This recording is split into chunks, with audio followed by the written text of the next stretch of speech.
Hello, praise the Lord. இந்த நாளுக்கான வேத வசனம் சங்கீதம் 25:10 வசனம். கர்த்தருடைய உடன்படிக்கையையும் அவருடைய சாட்சிகளையும் கை கொள்ளுகிறவர்களுக்கு அவருடைய பாதைகள் எல்லாம் கிருபையும் சத்தியமானவைகள் என்று நாம் வாசிக்கிறோம். தேவன் நமக்கு நன்மைகளையே செய்கிறவர். நம்முடைய பாதைகள் எல்லாம் நன்மையினாலே கவர்ந்து இழுத்து நன்மையே வர்ஷிக்க பண்ணுகிற நல்ல தேவனாய் அவர் இருக்கிறார். அவருடைய நாமத்துக்கு மகிமை உண்டாவதாக.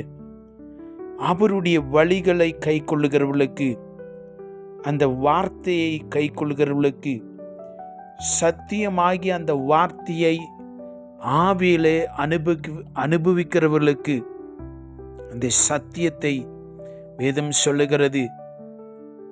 மாமிசத்தில் இருக்கிற பொழுது சத்தியம் நமக்கு ஒத்து வராது.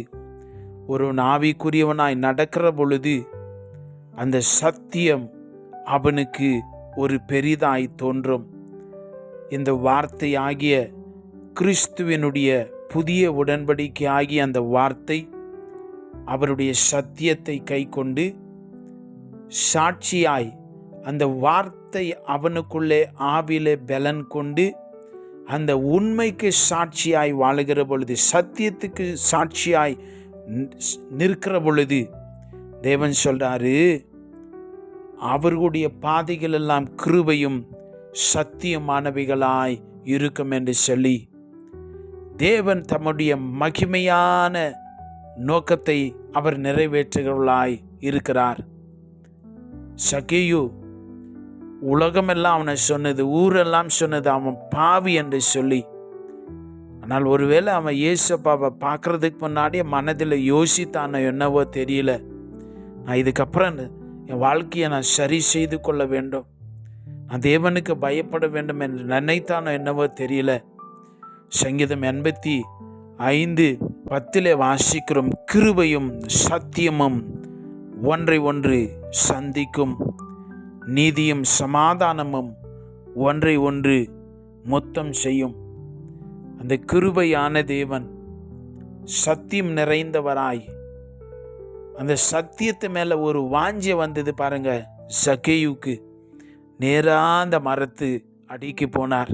சகேவை பார்த்து கூப்பிட்டார், வா எனக்கு அன்பான தேவனுடைய பிள்ளைகளே, இந்த உலகம், சக விசுவாசிகள், உங்க சர்ச்சில் இருக்கிறவங்க சத்தியத்துக்கு கீழ்ப்படுகிறார்களோ, தேவனுக்கு பயப்படுகிறார்களோ என்னவோ, இந்த வார்த்தைக்கு நீங்கள் பயப்படுகிற பொழுது, நான் சத்தியத்தை கை கொண்டு சத்தியமானவருக்கு சாட்சியாய் நிற்கிற பொழுது வேதம் சொல்லுகிறது, உங்க பாதை எல்லாம் கிருபை நிறைந்ததாக இருக்கும். God will prove that He is your God, living God. தேவன் அவர்தான் உயிரோடு இருக்கிறவர் என்று சொல்லி உங்கள் வாழ்க்கை மூலமாக இதை விளங்க செய்வேன் என்று இந்த வார்த்தையில் சொல்லுகிறார். ஏசப்பா சர்டிஃபிகேட் கொடுத்தாரு சகேவுக்கு, இந்த வீட்டுக்கு இன்றைக்கு ரட்சிப்பு வந்தது, உனக்கும் அதே போல் வரும். சத்தியமான தேவன் வெளிப்படுவார், சத்தியத்தை வெளிப்படுத்துவார், உண்மையை வெளிப்படுத்துவார், கிருபை வெளிப்படும். எல்லாம் ஒதுக்குனாங்க. ஆனால் ஏசப்பா முதலாவது அவனை நோக்கி போனார். இன்றைக்கு கிருபையும் சத்தியமும் ஒன்றையும் சந்திக்கும். உங்கள் வாழ்க்கையில் தேவன் அபிதமான காரியங்களை கொண்டு வருவார். நீங்கள் தேவனுடையவர்கள் என்பதை விளங்க செய்வார்.